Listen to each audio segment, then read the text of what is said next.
د حضرت ابراهیم ابن ادهم رحمت الله علیه نه چا تپوس وکړو چې حضرت دعاګانې غواړو او قبليږي نه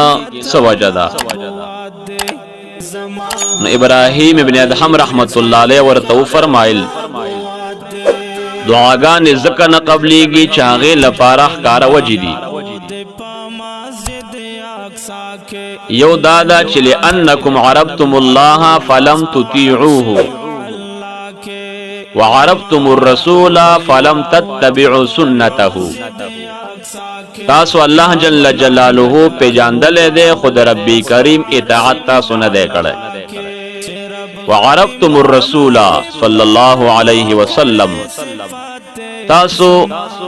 د الله جل جلاله پیغمبر په جاندل دې او تاسو د نبی کریم علیه السلام مبارک د سنتو تابعداري نه دا کړی. وعرفتم القرآن فلم تعملوا به تاسو قرآن عظیم الشان پیجاندل دے خو په قرآن پاک باندې تاسو عمل نه دی کړی. واکلتم نعم الله فلم تشکروها تاسو د الله جل جلاله نعمتونه اخړل او د رب کریم په دغه نعمتونو باندې تاسو شکریا نه ادا کړی. وعرفتم الجنة فلم تطلبوها تاسو جنت په جاندل لري او د جنت طلب مونږ نه کړي.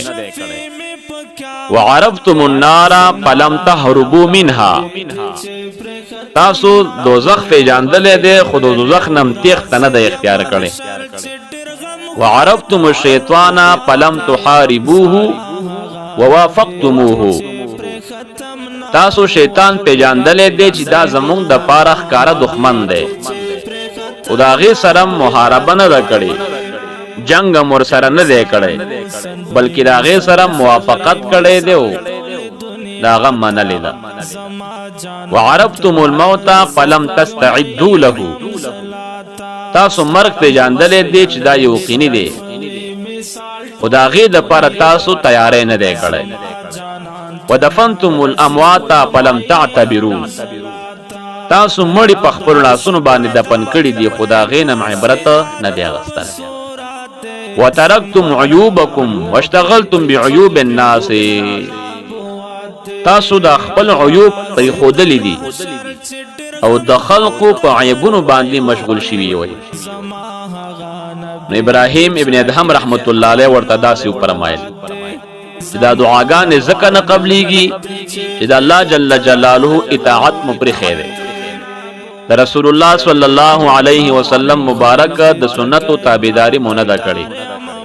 په قران عظیم الشان باندې معامله نه دی کړي چې په قران عظیم الشان کې اوامر دي نواهی دي په کوم باندې چې الله جل جلاله حکم کړی دی امر فرمایلی دی هغه تاسو نه دی منلی یا د کم نه چې الله جل جلاله منع فرمایلی دا چې دا کار مکوئ په دې کې نقصان دی نو هغه کار تاسو کړی دی نو په قرآن باندې تاسو عمل نه دی کړی. واکلتم نعم الله تاسو د الله جل جلاله نعمتونه خوړلې دي خو بیا تاسو دغه نعمتونو شکریا نه ادا کړی حالانکه چې کله الله جل جلاله په یو چا باندې انعام وکړي نو په دغه باندې هم عقلا او شرعا واجب دي چې دغه نعمت شکریا ادا کړي. شکر الحمدلله رب کریم راته نعمت راکړ او بیا کوم انسان چې دغه شکر او باسي په دغه نعمت باندې والله جل جلاله په خپل باندې وعده فرمایلی دا لئن شکرتم لازیدنکم کچرت تاسو په دغه نعمتونو باندې او زما په دې اعطا باندې چې ما کم صدر کړی دی پاغي باندې تاسو شکریا ادا کړلا لازیدنکم موقت کړی دا چې خامخا به دغه نعمتونو نورم تاسو ته فرض زیات کړم. وعرفتم النار تاسو جهنم په جاندلې دي چې دا د سختو ځای دی د مشکلاتو ځای دی او د عذاب موضع دی خو تاسو دغه نه تخت نه د اختیار کړي په اعمال صالحه او سره چې مونږ اعمال صالحه وکړو چې دغه جهنم نه مونږ ته نجات رب کریم نه په نصیب. او بل ورته فرمایل چې وعرفتم الشیطان فلم تحاربوه ووافقتموه تاسو دا شیطان پیژاندل دی چې دا د الله جل جلاله هم دښمن دی تاسو هم دښمن دی ذکر رب کریم فرمایي انه لکم عدو مبین دا شیطان تاسو د پاره ښکارا دښمن دی بلکې تاسو د شیطان سره محاربه نه ده کړې دا غي سره مجنګ نه ده کړې بلکې د شیطان هغه وسایس چې تاسو پر زړونو کې در اچي دا غي سره تاسو موافقت کړې دي وافقتموه تاسو ور سره موافقت کړې دي نو ابراهیم دې هم رحمت الله علیه ورته فرمایي او ورته فرمایي چې عرفتم الموت فلم تستعدوا له تاسو مر په جاندلې دې چې دا یقیني دی دا برازي مونږ باندې او دې لپاره تیارې پکار دي ځکه حدیث پاک کې مرضی الکیس من دان نفسه وعمل لما بعد الموت او خيار پتا سو چې هغه سړی دی چې هغه د مرګ نه مخکې تیارې وکړي ودفنتم الاموات فلم تعتبروا تاسو دا مړي په خپل لاسونو باندې دفن کړي دي خدا غینم عبرت نه دی هغه د خلق عیوب تاسو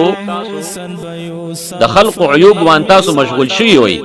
خدا خپل عیوب مو پرخي دي چې دا عیب دی په دې باندې الله جل جلاله خفه کیږي ربي کریم په ناراضه کیږي او دا کار پر خودل واړي وترکتم عیوبکم تاسو دا خپل عیبونه پر خودل دي واشتغلتم بعیوب الناس او تاسو د خلق په عیبونو پورې مشغول شوی استئ چې پلان کې دا عیب دی پلان کې ګناه وکړه فلان بنه فلان ګناه وکړه او تاسو دا خپل عیبونه پر خودل دي چې د ازما کې عیب دي د ځان نه استل غواړي نو دغه مشهور برګو د الله جل جلاله ولی د مبارک ورته فرمان چې زمون د دعاګان استاد دعاګان ځکه نه قبليږي چې دا عیوب موږ او تاسو کې دي الله جل جلاله دې موږ او تاسو داسې عیوبونه وساتي